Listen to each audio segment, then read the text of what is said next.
Hello, my name is Jay Johnson, and I'm here to talk about John McCain's early life.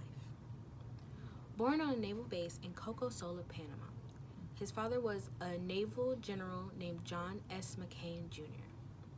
He moved around a lot with his older sister Sandy and younger brother John.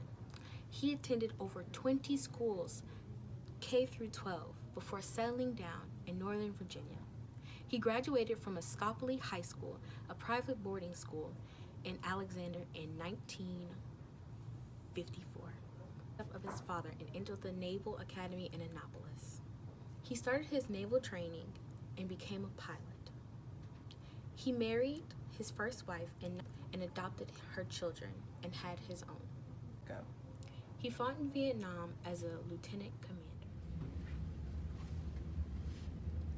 Did you know in 1983, John McCain opposed the federal MLK Day? Good evening. My name is Janiqua Atkins, and I am here to talk to you about John McCain and his kids. John McCain was married 2 times. The first time he was married to Carol McCain from 1965 to 1980. The second time he was married to his current wife, Sydney McCain, from 1980 to 2018. When McCain married Carol in 1965, he adopted her sons, Doug and Andy, whom she had during her first marriage. John and Carol then had a daughter, Sydney, in the fall of 1966. After John and Carol McCain divorced in 1980, John then married his second wife, Sydney. They had 3 children, Megan, Jack, and Jimmy. They adopted another child, Bridget, from Bangladesh. Doug, who is 58, was a Navy pilot like his father and is now a captain for American Airlines. Andy, 56, is a Vanderbilt graduate and chief operating officer at the Family Beer Distribution Company. Sydney, who is now 51, worked in the music business in Toronto while her father ran his 2008 campaign. Megan, who is 33, has become the most visible of McCain's 7 children. The Columbia University grad ascended to the spotlight as a consent presence of her father's 2008 campaign. McCain's 2 younger sons both served in the military. Jimmy, a 30-year-old who is an ex-Marine, served a tour in Iraq. Jack, who is 32, graduated from the Naval Academy and shares a love for NASCAR with his mother. As for Bridget, her story with the McCains began in 1993 when Sydney visited Bangladesh and met the baby at an orphanage who served self-plant. Today, she is 27 years old. Thank you. Did you know that in 1982, after John McCain ran for an open seat in Arizona's 1st Congressional District, he was accused as a carpetbagger? My name is Marcia Jackson. And I'm Taylor Smith. And today we are talking about the opinions on the late John. He was a larger-than-life figure. He was an honor to know amongst his friends and family. He was a man that even when diagnosed with cancer, he was still giving strength to his friends. This man had a full life, much longer than he expected. He was not one for self-pity, and he did not agonize over regrets. McCain never once talked with bitterness about his time that he was captured with. Nor did he complain about his cancer diagnosis. He was a very authentic man, humane, compassionate. He was a very happy man, laughed easily, and even in his 80s, he could still laugh like a teenager. John McCain could also be deadly serious.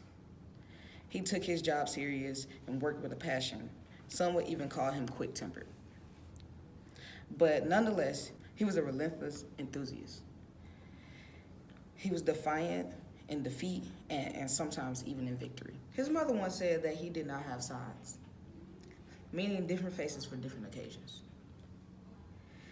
He was all he was all the time. Hi, I am Jataja Bolston, and if not known before, John McCain was very known for his political background. McCain's Senate career began in 1987 after defeating Richard Kimball. He became a member of the Armed Services Committee, Commerce Committee, and the Indian Affairs Committee. With that being said, in 1988, McCain was one of the main authors of the Indian Gaming Regulatory Act. So was Senator McCain as great as we made him to be? Some may have said that Mr. McCain was the perfect American lie. Others have said he was an anti-abortionist creationist who surrounds himself with religious extremists. According to Drew McGarry, Senator McCain would be everything people wanted in the limelight. But when it came to voting for things that affected the general population, like Obamacare, he took no effort into dismantling it. In addition, McGarry also mentioned how McCain would say one thing and do another. He also spoke on how the senator supported President Trump even after President Trump insulted his time as POW. Now, what most people do not realize is that as a Republican, Senator McCain had to have more religious views than most Americans.